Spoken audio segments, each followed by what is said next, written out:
wonder, secrets unfold. True crime stories, let the intrigue be told. Grab a seat, get cozy, let's dive into the plot. With Mac J by my side, there's so much to be sought. Mods from the stars, they light up the night. Chillin' with Van, everything feels just right. Welcome to the mystery, the thrill, the thrill we embrace. Solving cases together we'll trace. With Tabby and Maggie, the journey's begun. With laughter and stories, we'll shine like the sun.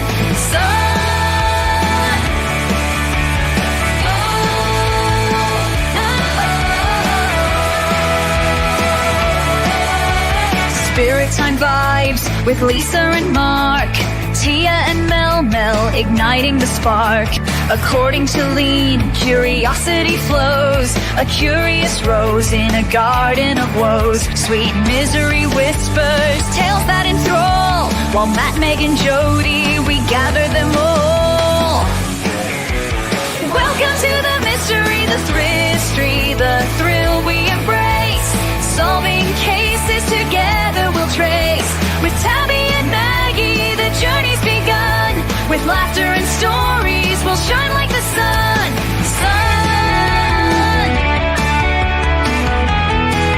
So come along, join the fun tonight. In Aussie true crime, everything feels so right.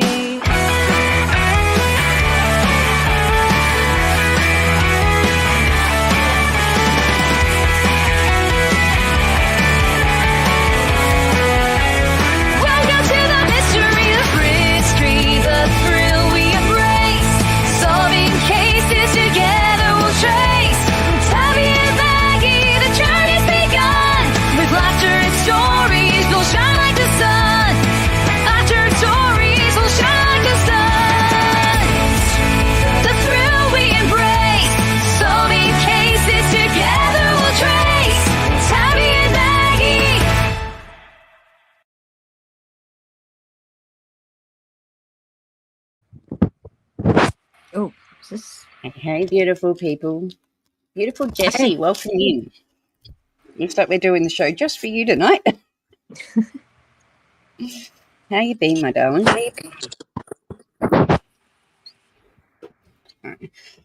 Okay. How are you, my darling? I just gave out 5 memberships as well. So Sassy Nuz, Beautiful Rose Red, Amy, Anita, and Spirit Seeker got them. What is beautiful. Awesome. So tonight we're doing a case that Mac J's asked for, so she's going to be helping me a lot. Yes. Because this one's not, she's not shut up about it. So we're going back to 1979. Okay, so this is one of Australia's most haunting tragedies, and the Luna Park ghost train of 1979. So on the night of June 9th, a blaze tore through the ghost train ride at Sydney's Luna Park, claiming the lives of 7 people, 6 young boys and 1 father. And it unfolded on the night that shocked the nation. With more than 4 decades later, questions and suspicions still remain around it. Focus, how are you, my darling? Always good to see you. Hi, Focus. He's getting ready for his next live too. Oh, that's going to be good. Yes. But anyway, let's get into this. Mac J, you jump in whenever you want to know. Okay.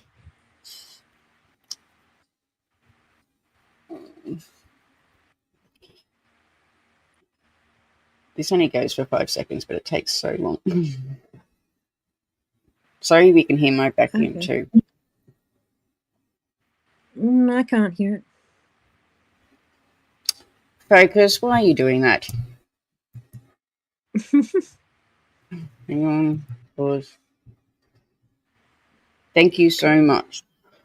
Let me find something.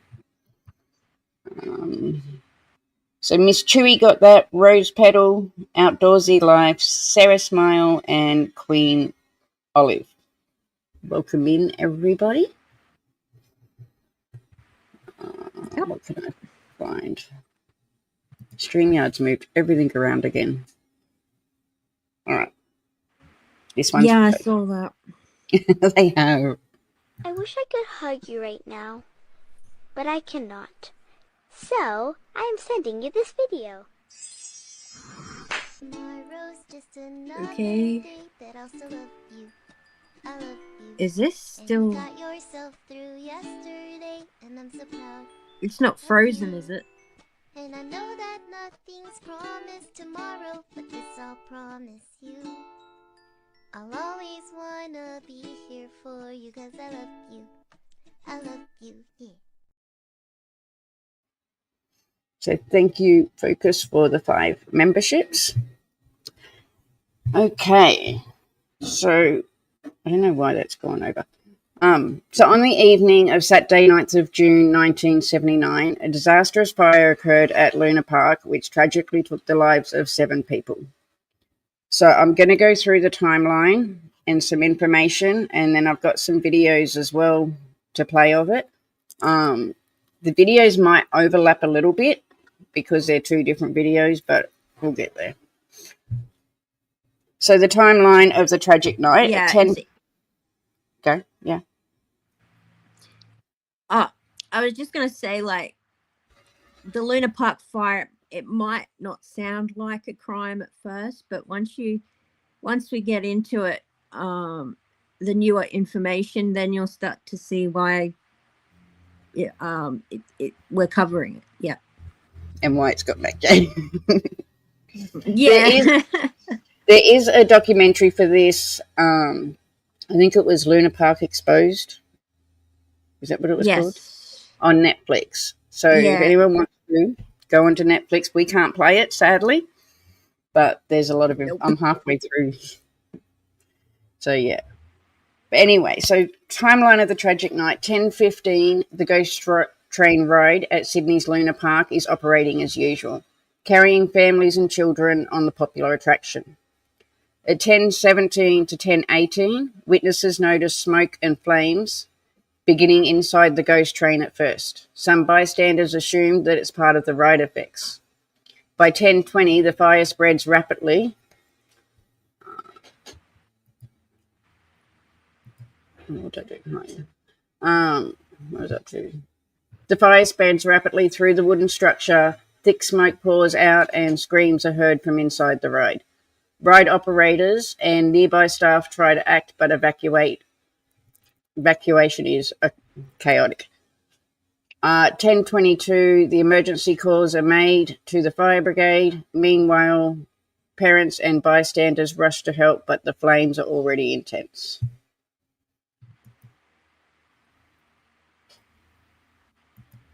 So at 10:25, the firefighters arrive on the scene. By this time, the entire ghost train structure is engulfed in flames. The park is evacuated as fire crews fight to control the blaze. At 10:35 to 10:40, the fire is brought under control, but the ghost train ride is completely destroyed. The aftermath of the night, 7 people are confirmed passed away inside the ride. That's John Goodson, who was 29. Beautiful Earth, how are you, my darling? Welcome in. So John Goodson, 29. And his 2 sons, Damien, 6, and Craig, 4, as well as Seamus Raleigh, who was 13, Jonathan Billings, who was 13, Richard Carell, who was 13, and Michael Johnson, who was 13. Survivors and witnesses described the lack of clear emergency exits and the ride structure acting like a tinderbox. The official cause was recorded as an electrical fault. From that night forward, theories of arson and cover-ups have clouded the tragedy. Little Miss Sharon, how are you, my darling? Welcome in. Jody, how are you?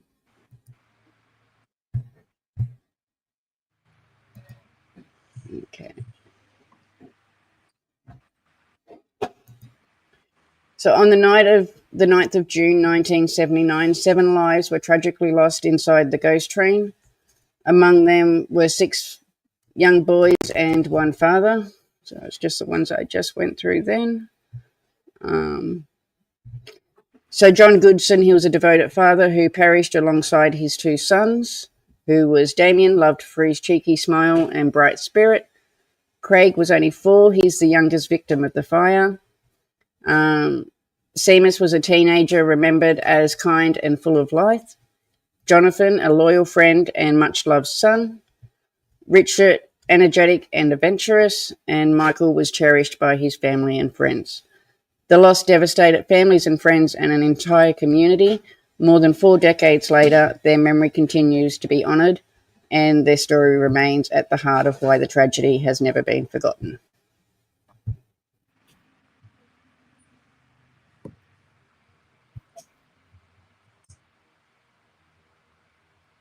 Thank you very much, Brian. Everyone, please remember to hit the like. Helps us get us out there. So these are the 4 victims. This was the dad up in the top corner with his 2 sons and the 4 boys underneath. They are old pictures. You got to remember this was 1979. What's 45 years ago? Twiggy, welcome in, my darling.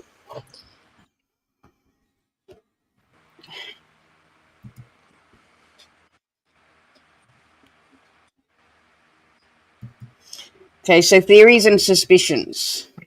The official cause of the ghost train fire in 1979 was ruled as an electrical fault. However, from the beginning, doubts and suspicions have surrounded the conclusion.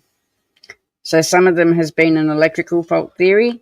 Authorities claim that faulty wiring inside the ghost train sparked the blaze, but critics urged that there was no solid evidence, and some experts later questioned whether this explanation was simply just too convenient. And if you ask me, that's what Australia does. Like a lot of our things, just whatever's convenient. If it was easy, we'll go with that. Yep. So the other one was an arson theory. Multiple witnesses reported seeing suspicious individuals near the ghost train that night. Some claim that men had been spotted acting strangely around the attraction before the fire broke out. This led to speculation that the blaze was deliberately lit. And the cover-up suspicion is, over the years, allegations have surfaced about police corruption, organised crime links, and even politician interference, suggesting that the true cause may have been buried to protect the powerful interests. And that's the one I'm going with. Yes, me too. To this day, hey? I don't want to spoil the end of the documentary, but there is more. There's a reason why the second one is basically what the victims' families and the ABC believe to be what actually happened. But if I say more than that, I'm going to spoil. I've only watched the first episodes. I will watch the rest tomorrow, I promise. As I said, I've got kids on school holidays, so we've been flat out. And with Halloween coming, we've been decorating. So I have been flat out. So to this day, no one has been held accountable, and the cause of the fire remains one of Australia's most unsettling and unsolved mysteries. 13, Michelle. I was born in 1979. So when Mac J brought this to me, it was like, yes, I will do that. Welcome in, Sandra. It was 1979. So this was, when was it, June? I would have been 5 months old. I would have been 5 months old when this happened. Oh, wow. Showing my age now, aren't I?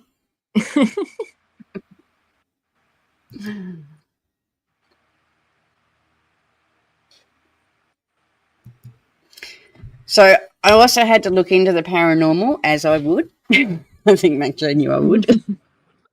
So The paranormal at Luna Park since the fire. Ever since the tragic train fire in 1979, Luna Park has carried an eerie reputation. Beyond the tragedy, many visitors and staff have reported strange and unexplained happenings. The smell of smoke.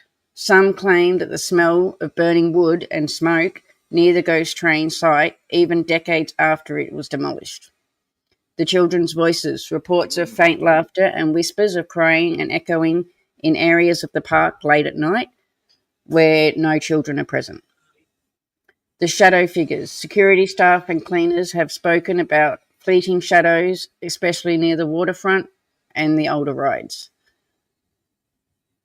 I remember going on it before it burnt. Oh my God. No, I should. Oh, wow. Yeah, that's. I've never been to Luna Park. We had one at Melbourne, but we were told not to go there, that the rides were so bad, so I never did. Yeah, you should. I wouldn't mind going and doing a paranormal there now. Oh, yeah, definitely. So where was that? I believe I believe the ghost train's still there, isn't it? They've rebuilt it, yeah. It's been rebuilt. So some paranormal enthusiasts believe that the spirits of the 7 victims linger and are tied to the park where their lives were cut short. The smiley face entrance. I've been there twice. Have you?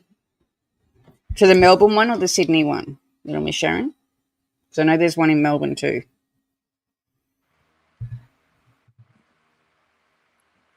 I thought that was Miss Sharon. It's not. The smiley face entrance, the iconic Luna Park face itself, has been linked to some unsettling feelings, and some visitors report that the giant face feels alive or watching, especially at night. It's always creeped me out, that face. Oh, yeah, it's the eyes that do it for me.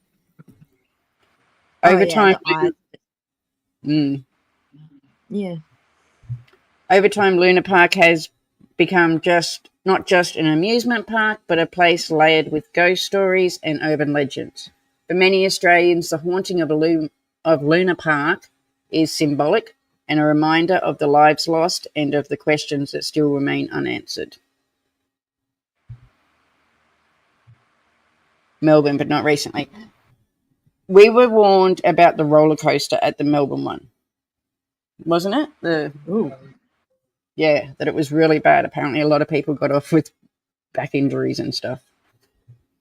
And I have enough injuries, so I didn't need any more. Yeah, so this fire that we're talking about was in the Sydney one, but I do know the Melbourne one because that's the one that we were going to go to. But the Sydney one's much bigger than the Melbourne one. It's rough. Have you been on the new one? Now they've rebuilt it, or did you only go on it when before the fire?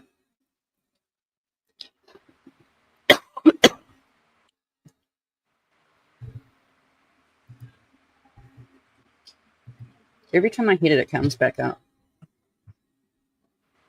See, I shouldn't press buttons.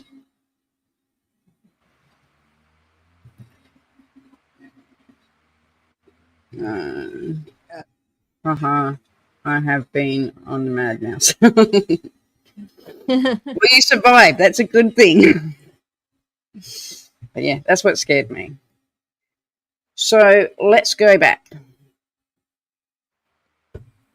The scenic, is that what it's called now? No. I think it's still called the Ghost Train. I could be wrong though. Well, even if it's not called that anymore, I reckon people would still call it the Ghost Train anyway. Mm.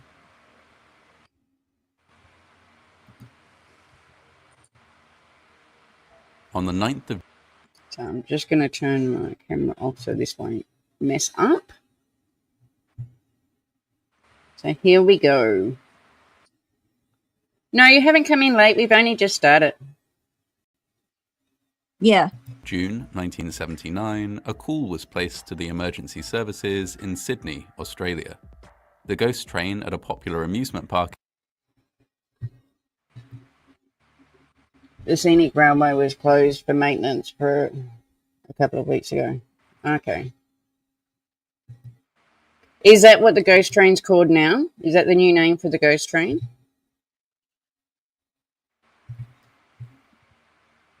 So they might not have wanted to call it the ghost train after what happened. Yeah, that So does this make is- sense. Yeah, this is the fire that happened. This is like footage of it. Okay. Originally, the photos were black and white, but they've obviously, restored them with digital color or whatever.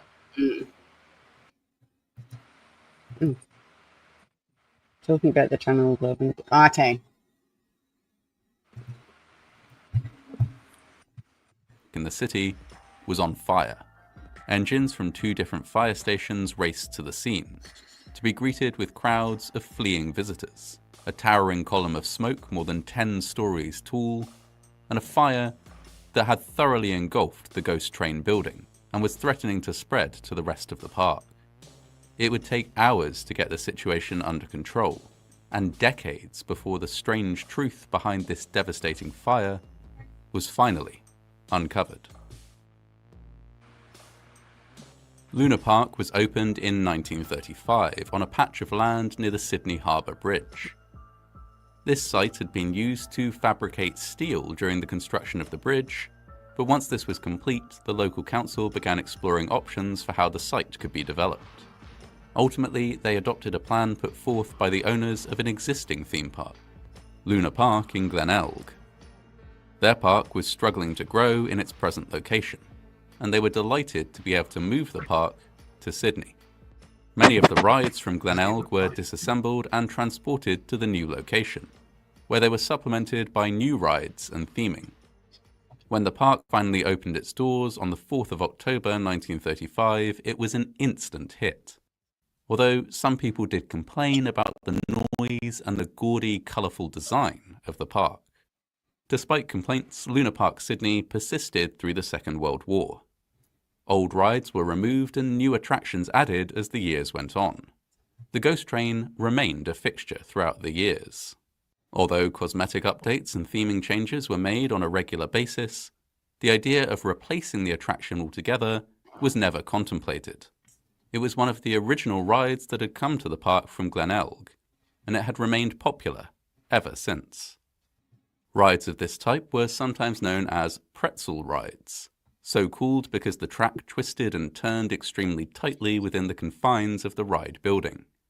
Metal cars, seating 2 riders each, followed this track through a series of darkened rooms filled with spooky animatronics, creepy music, and special effects.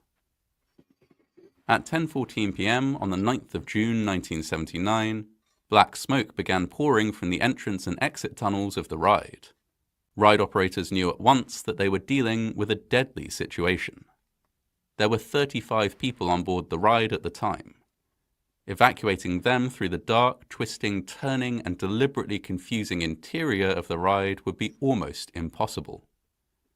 Added to that was the fact that the fire safety systems retrofitted into the antique ride were extremely old, completely insufficient to control a fire of the size they were dealing with now.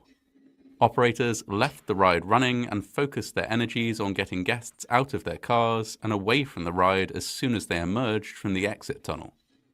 Emergency services were called and converged on the scene, but by the time they arrived, a huge tower of black smoke loomed over Luna Park, and thousands of guests were evacuating along the same narrow road that they needed to use to bring fire appliances to the ghost train.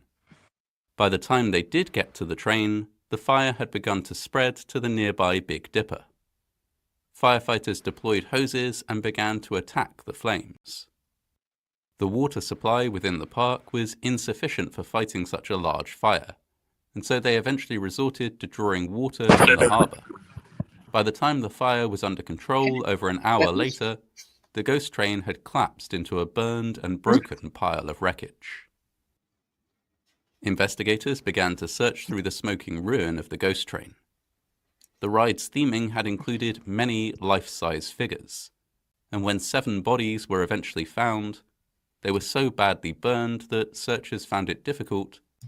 The one thing I've got to say is when you think of a ghost train, you think of a small kind of thing, but when you look at the pictures, it's quite big. Like, it was quite surprising how big it was, if that makes sense.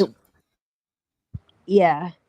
Also, I just wanted to say something. So with this, it's in one of the articles, really old articles, but there was a person who came out later and said that, the safety thing, they brought it up earlier to the park before this happened and they didn't check it. Something to that effect, but it's one of the old newspaper articles. So, yeah. Yeah, Mac J found me a link today that had every article that was done on this. I don't know why my computer's making weird noises. To distinguish them from burned mannequins. The bodies in... Sorry. Okay, little Miss Sharon, I was going to reply to you, but I just started it again. I'm bad. Miss Sharon's going to cook for us. Oh, she's only cooking for her daughter. I thought she was cooking for all of us. Oh, no, I say biscuitians. Yes, please. Included those of a father and his 2 children. John Godson had been visiting Luna Park with his family. The ghost train was their final ride of the day, and one that his wife, Jenny Godson, decided against riding. Instead, she went to get ice cream and agreed to meet them at the exit of the ride in a few minutes. This decision saved her life, but left her as the only surviving member of her family. John Godson and their 2 children, Damien and Craig Godson, died in the fire. The other victims were 4 school children from near. Yep. Just, can you imagine that woman? She just goes for a little while and comes back and her husband and 2 kids are just gone. I know. It just... And how should be lucky she is that she didn't get on it too, because she probably would have passed with them. Oh, exactly. But imagine living with that for years and years and not knowing, like... Especially with all the controversy still around it. Like, it would be hard to get closure when there's still unanswered questions. There is. I don't want to spoil a documentary, but you'll see why there was another. What the ABC found is why there's second inquiry / inquest coming up. Yeah. Yeah. And we will cover that once they do the second one too. By Waverley Boys College. And Jonathan Billing. Sorry. Oh, I was just going to say we know the last info we got on the recent updates was the Australian equivalent of the FBI released a redacted report on it. The Australian Federal Police? I think so, yeah. They're like our FBI. Yeah. Richard Carroll, Michael Johnson, and Seamus Riley, all just 12 or 13 years old at the time. They had been out as a group without any adult supervision for the first time ever, something they'd spent months negotiating with their parents. Only one member of their group survived, James Holman. As the youngest of the group, he had been the last to board and ended up sitting in a car on his own. A ride attendant, on noticing the smoke, had grabbed him and pulled him from the car just moments before it was set to depart. Most of the 7 victims were found outside of the ride cars. they may have left the vehicles and attempted to escape the building on foot, before becoming disoriented in the confusing environment and suffering the effects of smoke inhalation. Now, I did read in one of the articles that I was reading as well that these are the ones that passed were actually got out of the ghost train, like the actual train part of it. The ones that survived were all the ones that stayed in the train. So they've obviously got out trying to get out of the fire. Okay. Yeah, no, that's what I've heard as well. So, yeah, but there's like a lot of information is available, but you've got to dig around because it's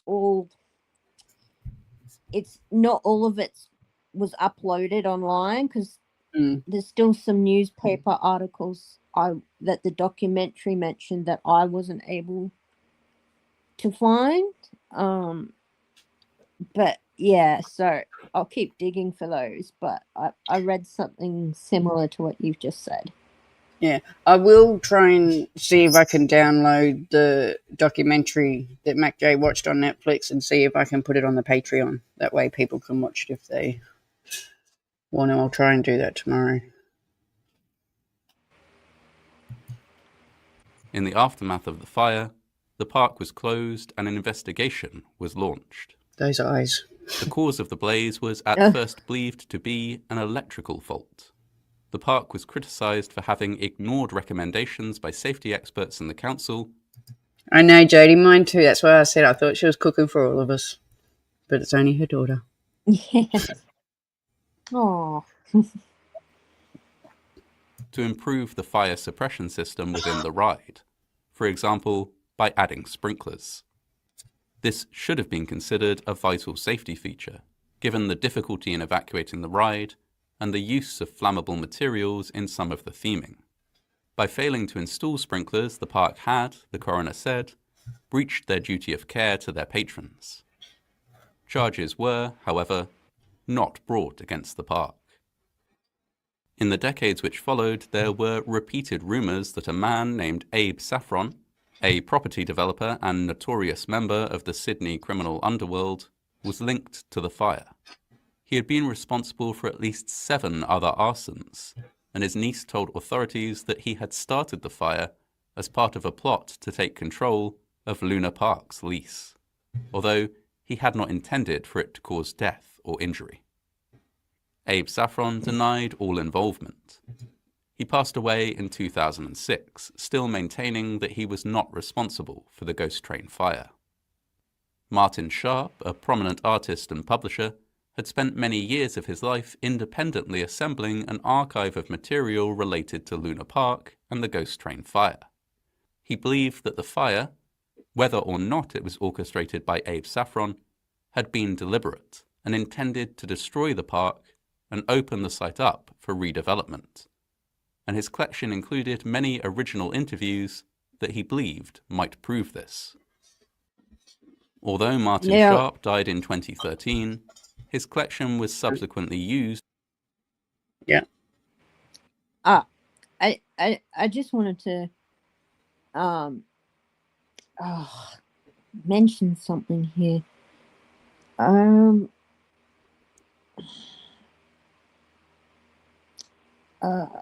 Okay. Yeah, so this I just wanted to say this guy right here was a legend. The amount of stuff, which we unfortunately can't show the documentary on YouTube, but the amount of stuff this guy had is just crazy. Like the amount of stuff he had on the Luna Park flyer, wow. That's how the ABC got a lot of the documents that you won't find. I don't know if the courts have them, because he's obviously passed now. So yeah. And it's not as easy in Australia for us to get the documents either. Like, I know for all our friends over in America, you can get documents to cases, especially when they're like older. But yeah, even older cases, we don't get them, or very Nope. rarely. One thing I have noticed, though, they're starting to put more court hearings, especially like the high media ones, are getting telecast. What's cool. Yeah, I'm still shocked about Mushroom Lady getting We've the got live more stream about her, don't sentencing. worry. We'll talk about her at the end. Really? An update on her. Ah, Beautiful Mary Jane, how are you, my darling?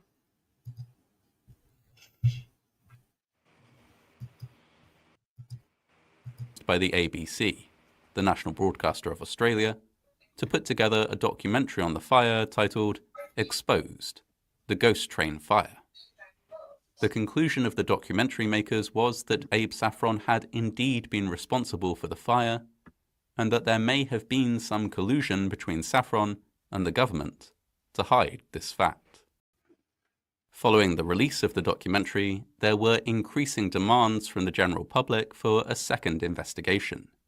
As of late 2024, the possibility of a second inquest was being actively considered by Australian courts. Luna Park remains a beloved part of Sydney to this day. In the years following the fire, its continued existence was at times tenuous.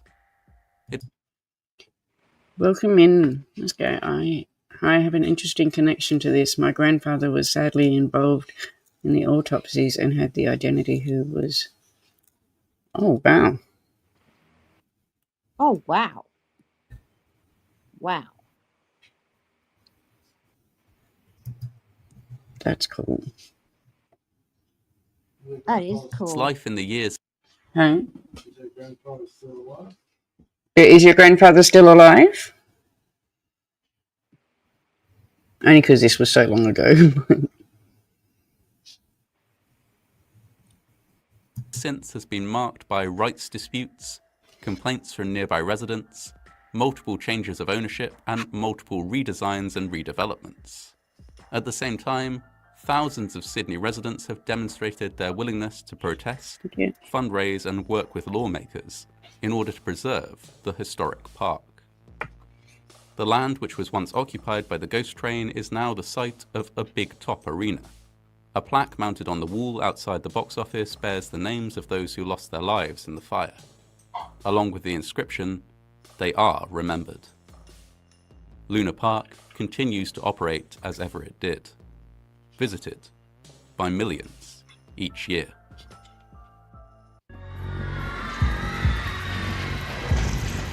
On a winter's night in June. So this one's another one, but this was done by ABC as well. He's passed now, was a wonderful man, was a dentist, and this bit is so sad. The 6 kids who passed were all boys, roughly around the same age. It was teeth that, oh my God. Yeah, 4 of the boys were only horrible. 13. There was the 2 younger kids with the dad, and then the 4 boys that were 13. But that's, yeah. I'm so sorry. June 1979, a fire swept through the ghost train at Sydney's Luna Park.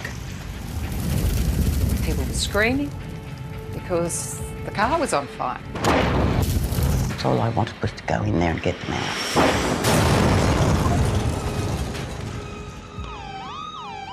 They're not what you call recognisable. Multiple witness accounts the day after the fire pointed to suspicious circumstances, the presence of a group of bikies, and signs of arson. But the police officer in charge disregarded it all. That would be the worst instance as you could have of perverting the course of justice. Witnesses told the ABC about feeling bullied and harassed into changing their statements. Can understand. If you don't change your statement, something's going to happen. While others were never called to the coronial. And that's one thing I've noticed. There's a lot of threats around this case. A lot. Yeah, like even to that. Go. other law enforcement. Yeah, Mm. I think that's in the second or third episode. But I will watch him you know, tomorrow. what I found interesting is at the inquest they didn't call these two witnesses in particular who were like, I think in the closest or just before it happened or just after it happened, who saw these supposed bikies. The first guy story matched up with the second witness, and they were young teens at the time. But then the guy, he changed his story so completely that it was basically his second story was all made up because it just changed too much, you know, like I know a few people it's like really that. yeah, it's really bad, but it might come up in this clip, so yeah. This was a pretty good one. I liked this one. Yeah, it was. Inquest. I'd say you've got something wrong with the New South Wales police here. The cover-up afterwards was monumental. Tonight on 7:30, 3 new eyewitnesses come forward with information about what they saw at Luna Park that night. My name is Kerry Lawson and I was 18 and worked at Luna Park as a cashier during the Luna Park fire. Have you ever spoken publicly before? No, I have not. As a cashier, I was out the front of the park in the little boxes and we could see the crowds as they were coming forward. I saw 4 men dressed like bikies. What did you think when you saw those bikies? I thought it was unusual. It was not a place a bikie would frequent. If I asked you, I guess, out of 10, how sure you are that you saw bikies? 10 out of 10. She's now the 8th person to formally state they saw a suspicious group of bikies at Luna Park that night. Those bikies had been around different parts of the park during that night. Did you see them again? Yes. What were they doing? Just sort of killing time. They weren't really interested in riding rides, they were just hanging around. After this second sighting of the bikies, fire broke out inside the ghost train. What happened next has troubled Kerry Lawson for 42 years. Were you contacted by police? Never. Do you want to answer that one? Yeah, so Mary Jane, like, it's in the documentary, but it's also in the really old newspapers, which I'll probably put up on the Facebook page, Aussie True Crime Facebook page for anyone who wants them. So there's at least this biker story.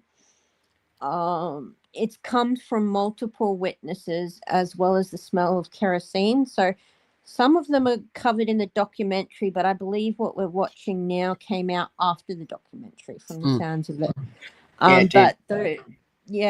But those old newspapers also speak of initial reports spotting bikers. So it is not something recent, the biker theory. It does go all the way back to 1979 from the initial witnesses. So it's another theory. It's another theory, but what I said earlier, it's suspicious because for some reason after that guy mentioned the smell of kerosene and seeing these bikies, he suddenly, after a meeting with a particular cop, he suddenly changes his story completely. But all of these people are dead set that they saw either a group of shady individuals or bikies, or what they refer to as bikies. But it's not just a one-off either. So, but yes, I'll share. I'll post those on the Facebook group for anyone who wants to read it themselves. Does anyone else find the big yes? I was just saying it's the eyes for me. I think it's the eyelashes on the eyes. I don't know, but it's the eyes for me that does it. But yes, I do find it very creepy. Yeah. Yep. A lot gets blamed on the bikies.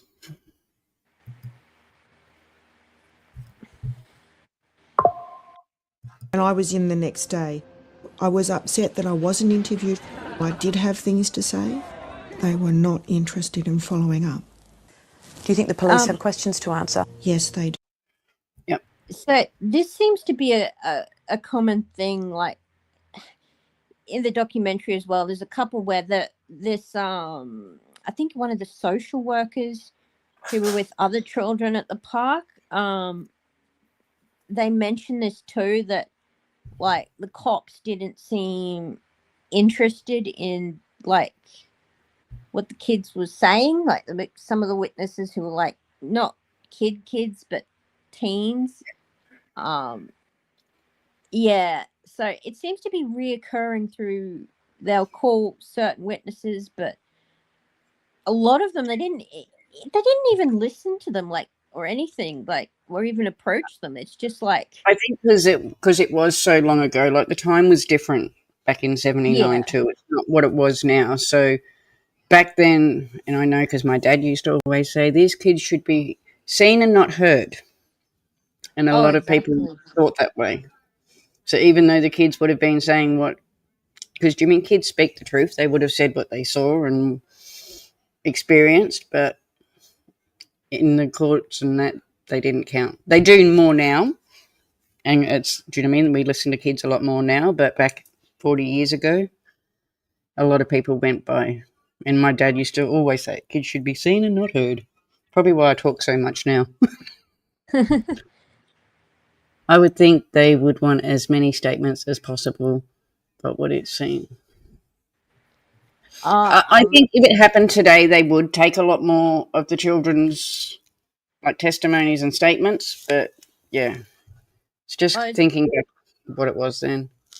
It were also adult statements, like at the time, that they didn't take. So it's just really hard to I think anything that didn't fit in with their narrative. Basically that. Yeah. I don't want to spoil the documentary, so just sort of dancing around certain things. But yeah. Once you get further into it, you'll see why that they've basically been doing a second or pushing for a second or third. Is it the second or third inquest? Second one. Yeah. Yeah. So, but yeah. My family, I wasn't born yet, were all kinds of adjacent. Sorry. Go. I read aloud when I read. I can't help it. That's okay. Oh, no, you read. I've forgotten it. My family, I wasn't born yet, were all kinds of adjacent to the incident. Off the record, everyone knew it was a gang example bikies, but they just do grunt work. Who was paying them is the question. Yeah. Oh, I think they've nailed down who that was. But again, spoilers. I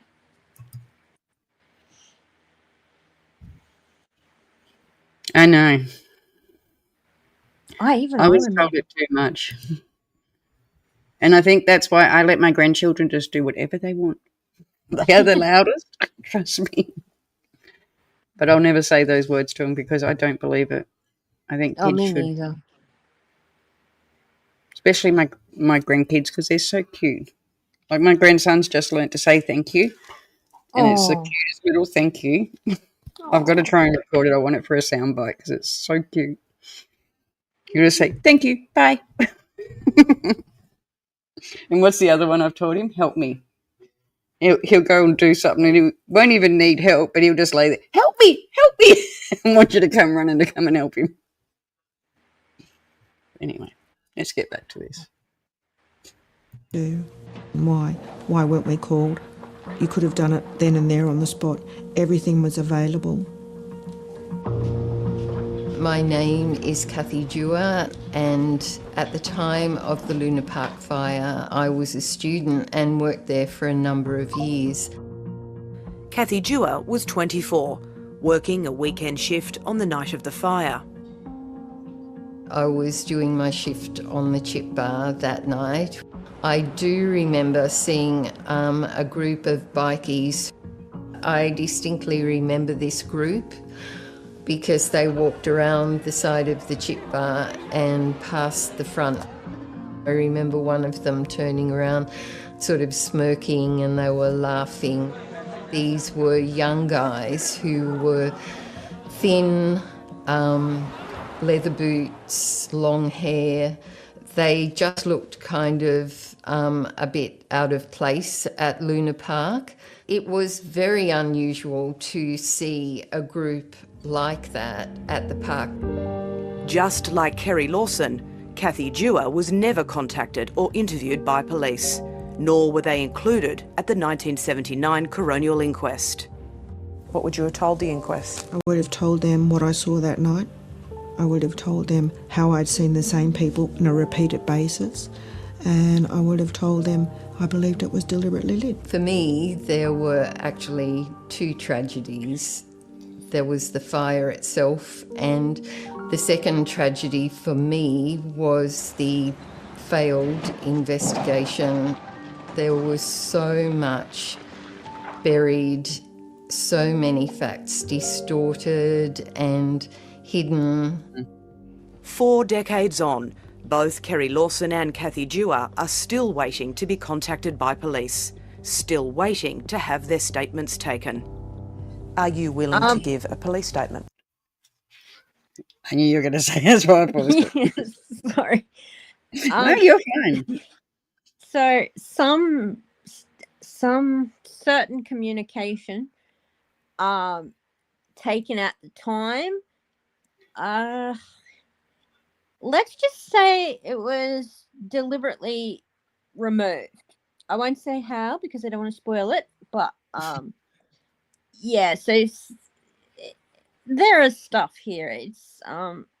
It's in the documentary, but I don't want to spoil it, but what she's saying is actually correct. So yeah. Yes. I am definitely prepared at this point in my life to give A lot of people aren't.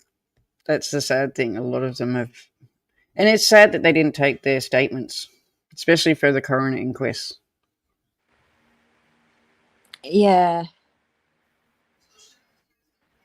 a statement to the police, and I really resent the fact that I was not given the opportunity to do that at the time.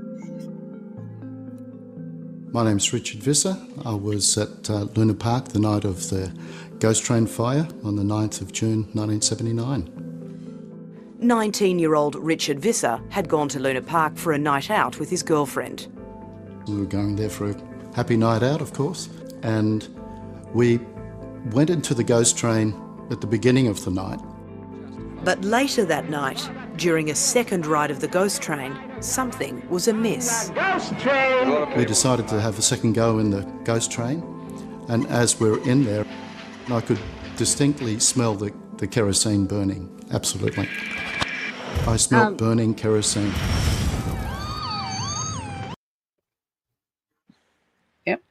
He's not the only one reporting the smell of kerosene. There's like at least 2 other people who said the same thing as he did, that there's the smell of kerosene. Yeah, I've read a lot about that. Yeah. Richard Visser is now the 3rd person to tell the ABC they smelt kerosene, an accelerant, inside the ghost train late that night. He joins witnesses Greg Chard and Frank Boitano, who also say they smelled kerosene at the origin area of the blaze. If I asked you, out of 10, how confident are you that you smelt burning kerosene inside the ghost train late that night? 12. There's no doubt about it. The presence of kerosene, that smell that you're 12 out of 10 confident of. I mean, what did that point to in terms of how that fire started? Oh, it suggested somebody lit the fire. But the police never obtained a statement from Richard Visser, and he was never called at the coronial inquest. When we heard the news report the next morning that it was an electrical fault, that was the interview that we heard. Doug Knight, I think it was.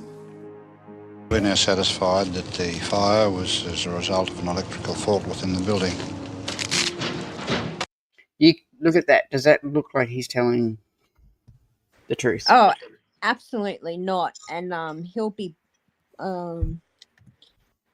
busted for something unrelated years after this, which sort of paints a picture as well as who he's connected with. But what I find interesting about this electrical, I'll call it a theory, but we all know it's BS. But yeah, there was a specialist at university, I can't remember which one, but would come out around the 90s in one of the investigations or a report or whatever it was, and flat out come and say that it wasn't possible, this electrical, that it would cause that fire. Yeah. He does. I've been reading too much. No, it's good. You just believe the police, because the police are law-abiding people. But as the agency is every one of him, he looks guilty all over it. He looks shifty as heck. Probably had to be, yeah. Well, if they were smelling kerosene, it definitely wasn't an electrical fault. That's... exposed documentary series revealed, Doug Knight, the officer in charge of the Luna Park fire investigation, was highly corrupt, known as a fixer who accepted bribes to thwart and manipulate investigations on behalf of criminals. To this day, New South Wales Police still has not publicly corrected its electrical fault claim. It still has not accounted for suppressing evidence of arson and suspicious circumstances. And it still has not apologised to the families of the victims for its defective investigation. Do you think justice has been done here? No. Not at all. I think it's just all wrong. Richard Visser, Kerry Lawson and Kathy Dewar are all calling on the New South Wales Government to act, to establish an inquiry into the conduct of New South Wales Police. These were people who were in positions of authority and trust, and they abused those positions. That, to me, is really the biggest crime of all. In a statement to 7:30, New South Wales Police said its unsolved homicide team is reviewing the origin of the Luna Park fire and the circumstances. This one was done a couple of years ago, but like a lot of it was, it's from all the stuff from back in 1979. But this actual documentary was done a couple of years ago. I think it was I believe around, yeah, about that 2021 or 2022. Yeah. But because they're looking at the new inquest, that's why it's coming back up again. Yep. Surrounding the deaths of those 7 people. Hi, I'm Lee Sales. Thanks for watching this story. If you'd like to watch more of 7:30's stories, they are on the left of your screen. And tap on the button below to subscribe and get the latest from ABC News. So that one was done by ABC, obviously. Yep. There's one more, and this one's... I'll let you see. Okay.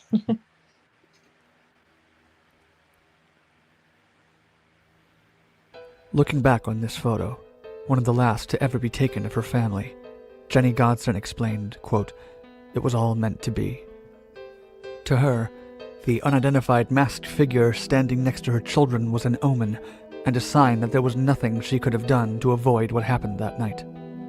Jenny Godson knew the encounter was strange at the time, but it would not be until hours later that the significance of the demon would become clear. In what came to be known as the Luna Park Ghost Train Fire, she and many others couldn't help but wonder if the mysterious man was responsible. I just checked on Netflix, so the one on Netflix that Mac J watched it's called Expose the Ghost Train Fire, and it was done in 2021.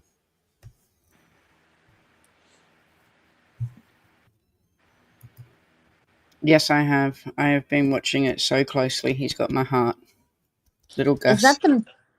Is that the missing 4-year-old? Yeah. Who in went South wandering? Australia. Yeah.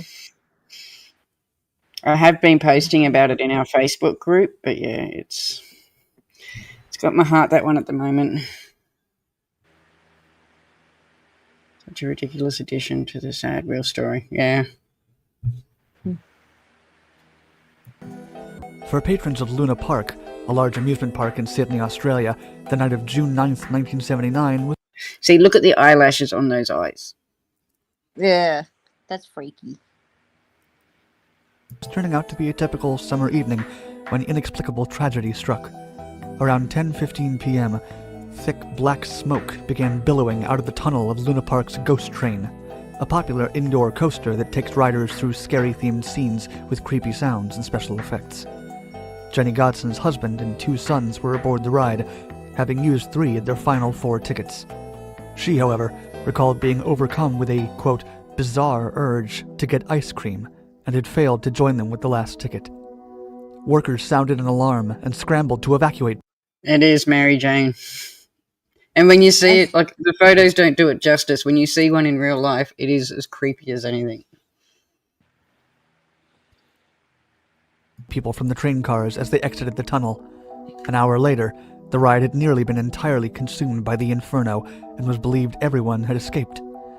Firefighters examining the structure after the blaze, however, discovered 7 ill-fated riders still inside. It appears the riders had climbed out of the train in an unsuccessful attempt to escape the flames and smoke through the tunnel. Authorities believe they likely would have made it out if they had remained inside the ride like the other luckier passengers. Luna Park was immediately closed following. A bit of context to the photo. It was normal at the time when you go off the ferry at Circular. There was people dressed as weird characters. Simple as that, no supernatural nonsense. The fire, and federal officials were brought in for an investigation.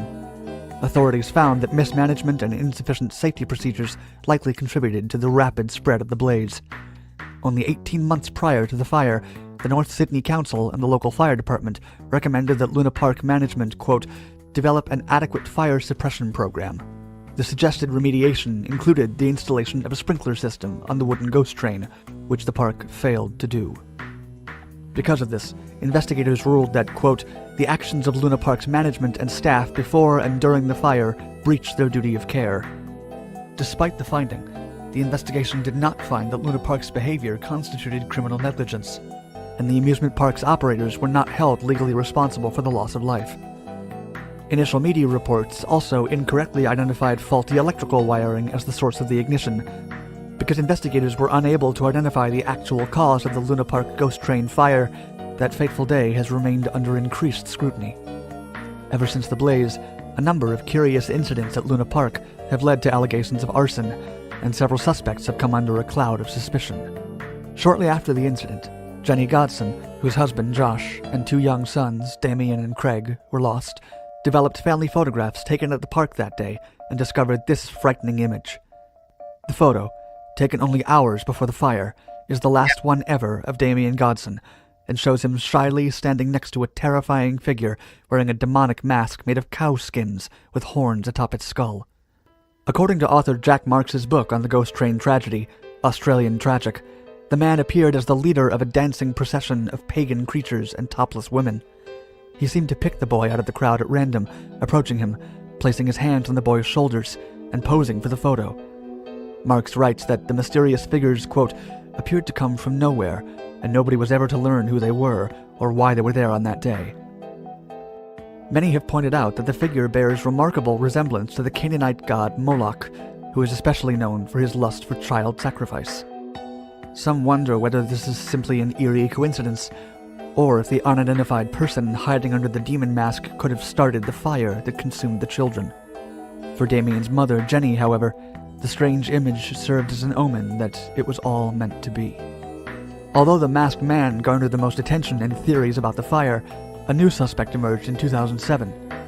Nearly 30 years after the conclusion of the initial investigation, the niece of infamous Australian crime boss Abe Saffron came forward, claiming that he had started the fire. The niece, Anne Buckingham, alleges that her uncle had coveted the park for decades, and even approached its previous owners years before the fire with a buyout offer that was rebuffed. The fire, she claimed, was planned by Saffron to trigger an eviction of the park's current leaseholders so he could secure it for himself. Quote, "I don't think people were meant to die," explained Buckingham.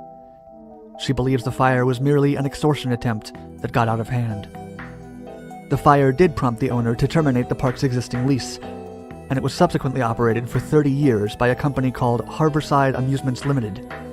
Some, including an MP in the Australian government, have claimed Saffron had a financial interest in Harbourside Amusements, though the company called it a, quote, "wild and totally unfounded rumor." Investigators never did find a conclusive link between Saffron and Harbourside. Yep. So, I think that it's mentioned in the documentary, but around the time this was just before and during, there was Luna Park was going up for lease renewal, so that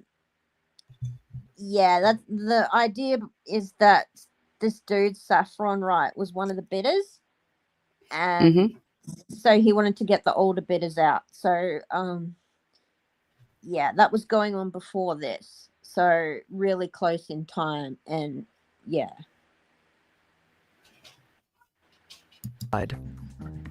The allegations against Saffron still were not out of character. In the 2 years after the Luna Park ghost train fire, the crime boss was linked to 7 other fires at establishments across Australia with which he had financial ties. Authorities were never able to find evidence against him in those cases either, and he was never charged or convicted of a crime. For now, that leaves the Luna Park ghost train fire one of Australia's most mysterious unsolved cases. The masked man is still unidentified, and the investigation will remain dormant unless the police receive new evidence.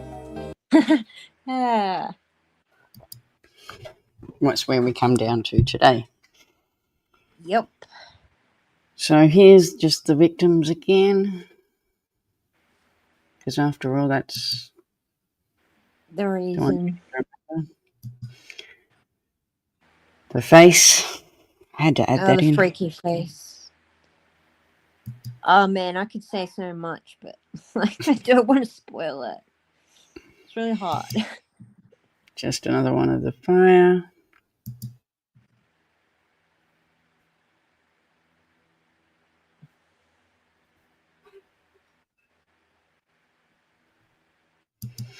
So I thought this was a good one because it shows just how big the fire was.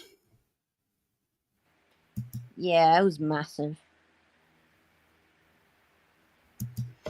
And these are after the fire, so it shows the destruction that it caused. That's what I mean, it was huge.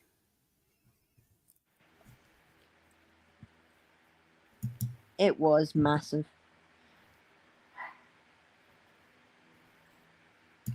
Just more.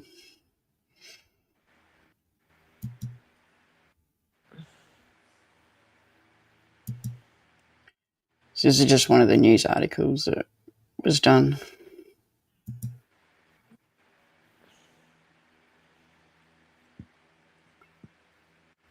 Luna Park. Oop. I did like that one. You can't really see the eyes as much. Yeah. You tell I have a thing about the eyes. Oh yeah, definitely. But it is freaky. I'll admit it. It freaks me out when I see it. Even before this case, man, I just can't even with that face. So yeah, so that's all. Is there anything else you want to say about the? I haven't covered. We haven't covered. Yeah, so like I don't know when that YouTube video was made, but there are definite the documentary mention is probably better, but these links to this guy Saffron do have some pretty strong basis behind them. It's just the documentary puts it better together than I can say without spoiling it. So his As I said, involvement. I will try and get the documentary on our Patreon, but I'll also put a link for the documentary in our Facebook page. So anyone that has Netflix can go to it and look it up as well. And Mac Joe's going to put the paper one. Yeah, I'll put them up on the Facebook group. But the link to Saffron isn't a new theory. It goes back. I think it was one of the articles. It goes back being mentioned as early as 1982. Mentions of saffron. So, yeah. So it's not a new theory that's come out recently. It just wasn't. It wasn't mainstream. But the biker theory's always been there right from the beginning. So, yeah. All right. So just a couple of catch-ups that I wanted to do before we do leave. I don't believe I'm saying this name again. No. Our beautiful mushroom lady. Ugh. So Monday was when her... Actually, I'm going to go back a little bit. We had commotions because of the house. As we know, her lawyers in the court were going to sell the house to cover the payment because that lawyer bill would not be cheap. She had 2 barristers for 7 weeks through the trial and whatever before that. But the judge put a hold on the house so that they can do compensation for the victims. So the lawyers didn't get paid. Oh, shit. They then tried to sell her car on Facebook. I don't know if you remember the friend of hers that was at all the court hearings. She tried to put her car up on Facebook and said that it was due to an upgrade in vehicles. As we know, it's not an upgrade in vehicles. It was an upgrade in housing for little Erin. They had it up to $18,000, what I don't think is going to cover their lawyer fees. But anyway, she got so much flack for it, it was only up for like 20 minutes and they took it down. Whoa. Oh, she got heaps for it. And then it brought us to Monday, what was when her deadline ran out for her appeal. Of course, now that she's not paid her lawyers, she doesn't have the same lawyers. She's got a new lawyer who is a public defender. Need I say more? No. So they've now got to November when we go back. So she is appealing it.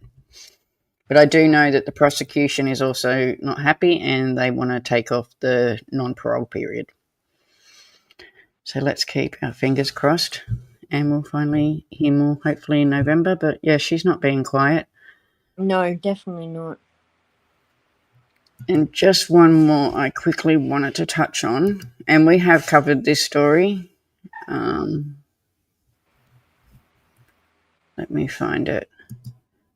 And that was Jack. So we did a story on Jack 7 months ago, but tomorrow is actually 1 year anniversary, and he's still missing. I'm going to share his mum's. So his mum had a lot of trouble with the Facebook page and it got taken off her. So she now uses her private page to share her stories on Jack. No, stop sharing. Let me find it because it's gone again. Okay, just let me find this.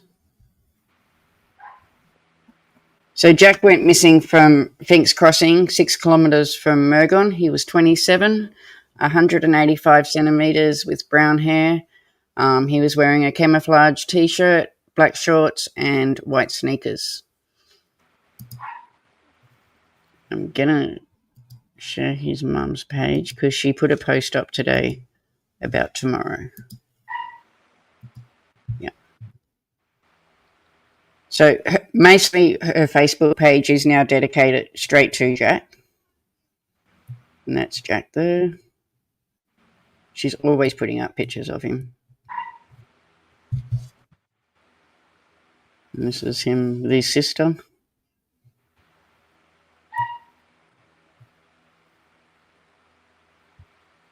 And this really is just a mum hurting. Oh, yeah, definitely. So this is what she's put up. Hi, friends. Tomorrow marks the dreaded date of 1 year since we've seen our only son, Jackie. Can you believe it? What a huge injustice to him that he's still out there. It was Friday night that Jack went missing, last seen at Finks Crossing. It makes us all think back to that night and the conversations we had with Jack and how we wished we could turn back time. What happened after our last call, as I thought you were going to bed, mate, and if you did walk off, why did you leave your car keys and your much love hat? Why would you leave them with the person that you argued with? Doesn't make sense. I am so close to picking you up, but I trusted that you were fine. I trusted the people you were with, but how wrong was I? You needed help, obviously, and whilst I could always protect you, on this occasion I couldn't, and this will haunt me forever. The duty I have now is to give you respect and find out what happened. If you're not in a close vicinity, then of course we're looking something very different. That is what we need to know. Today I spoke to a lovely lady named Alison who asked me if her friend could help me in any way, as he was a tracking experience. I'm talking with him. He sounds very genuine and wants to help. So I'll give him the rundown and drive him around some spots. The man comes from Brisbane, and I take my hat off to all of those who want to help Jack simply from looking at his poster. We may leave the public search till later, as I'll be fitting out unless you're happy to come down and look around yourselves. I do want to spend time with this man, and he's putting himself out there. Thanks for supporting all of those who have struck this horrific year out with us, and know that we are grateful beyond words. Thank you, Jack's Army. This is a dream, we will ask. Someone as good as Jack just vanished while other bonzos grace the earth. Maybe he's just too good for the world. But as I said, this mum is, you know what I mean? Yeah. Busy. But anyone that wants to, do you know what I mean? Her whole page is now just on Jack. So,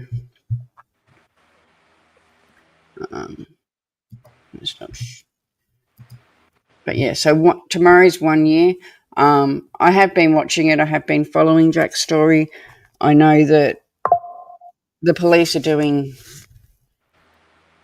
jack shit, should I say. They've not gave this family any answers. There is a lot of suspects in the case of the people that Jack was with that night before he went missing. As we know, his hat and his shoes were found, but we haven't found anything else. And I do know that his mum has been reaching out and doing private searches because of it. She is reaching out to a lot of politicians and stuff trying to get more help, but that's sadly not working. And, yeah. Did you hear how they found the remains of 3? No. I'll have to look into that one. But, yeah. So tomorrow, think of Jack, think of the family at least, because I know they're going to be feeling it. I will put something together for Jack and put up on our YouTubes as well for tomorrow.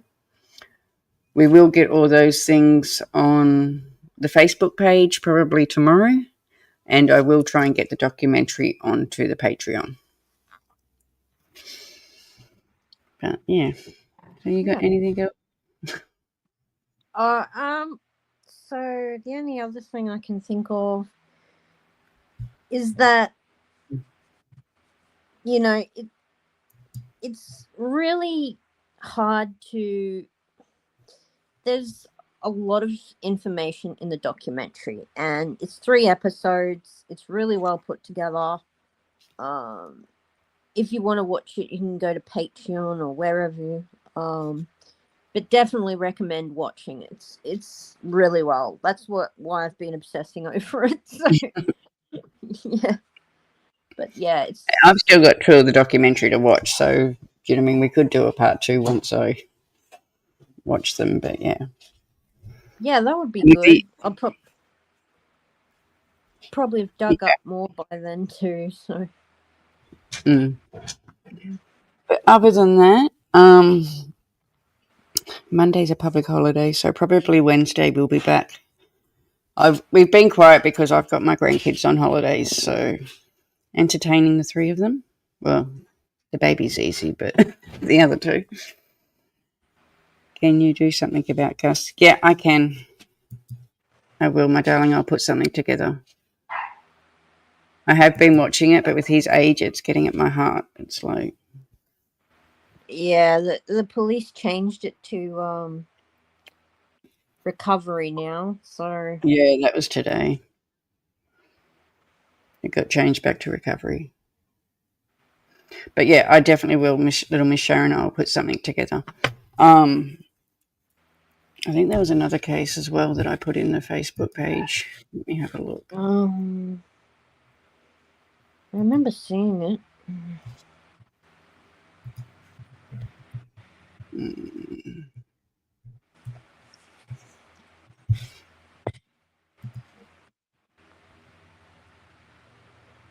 Let me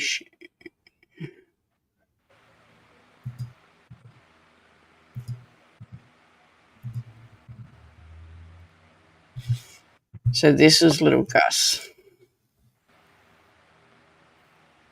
And the searching of him.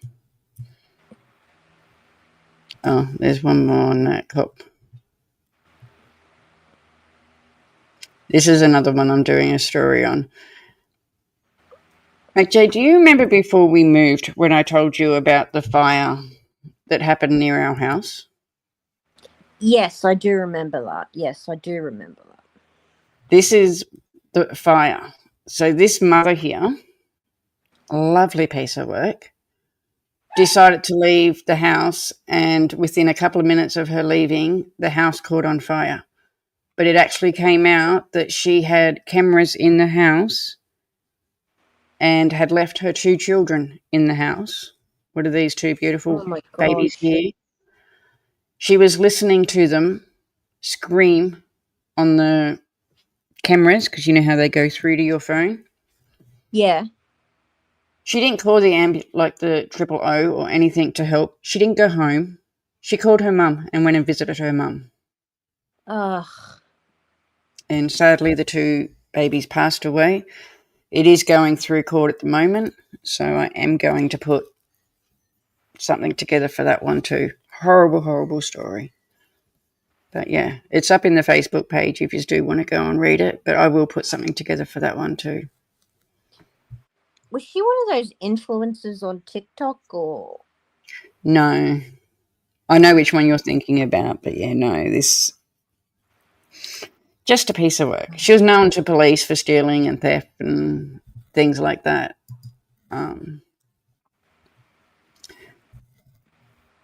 So it says, yeah, there's a, do you know what I mean, a big write-up. She was 26. The children were 5 and 1 year old. So I've done a write-up thing on there in there. But it's definitely worth checking the Facebook page, because if we're not live, I'm usually posting up whatever I can in there as well and what we find. So if you're not a member of the Facebook page, come join us. Oh, not leave group, share group.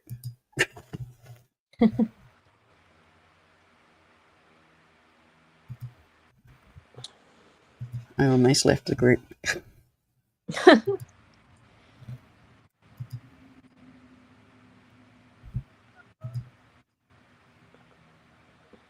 So that's the Facebook page.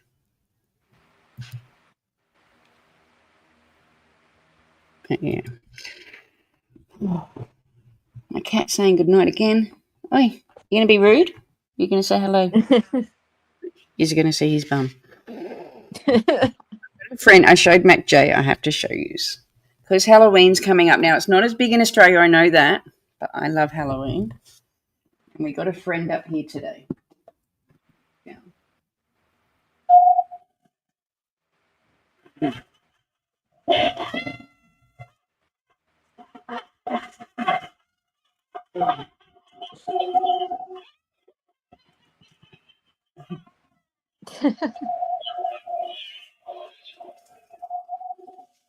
I love him. He's my new friend. If people don't want their children there, I know. So many people that want children give them away. I know. Creepy, he's so cute. But my grandson, the 2-year-old, will not come in my office anymore. He's like stands right over by the stairs. And I was sitting there today trying to, and he's like, no. No. I covered it with a blanket and he still wouldn't come in here. So now I want another one. I want another one for the other side. He's so cute. My new friend in the office.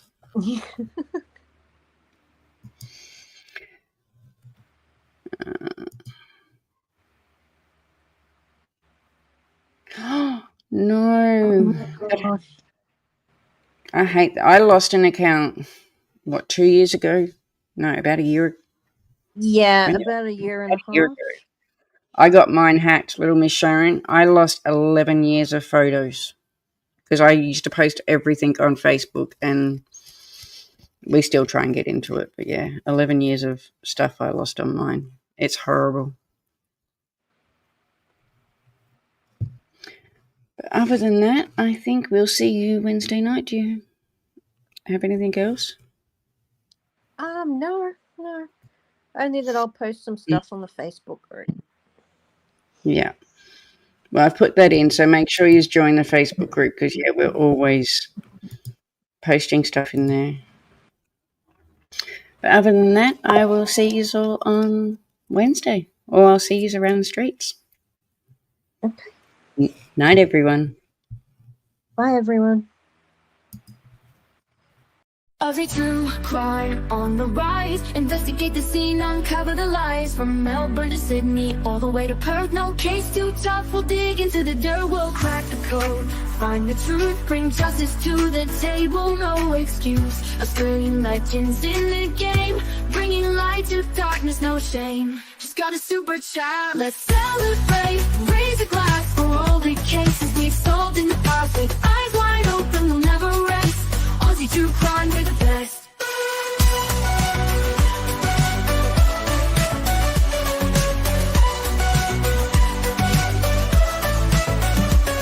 From cold cases to missing persons, we'll leave no stone unturned. Every virgin detectives in our hearts will never give up. But justice and truth will always hear us.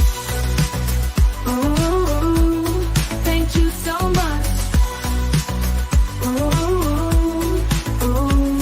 Let's celebrate, raise a glass for all the cases we solved in the past. With eyes wide open, we'll never rest.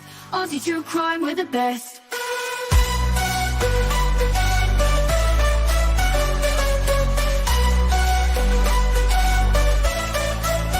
Thank you so much. Let's celebrate, raise a glass for all the cases we solved in the past. With eyes wide open, we'll never rest. Aussie true crime, we're the best.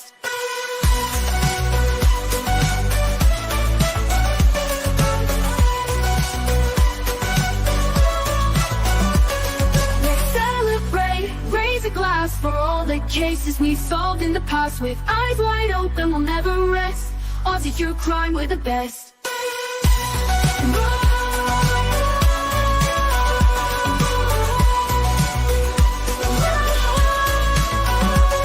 Let's celebrate, raise a glass for all the cases we solved in the past. With eyes wide open, we'll never rest. Aussie true crime, we're the best. Thank you so much.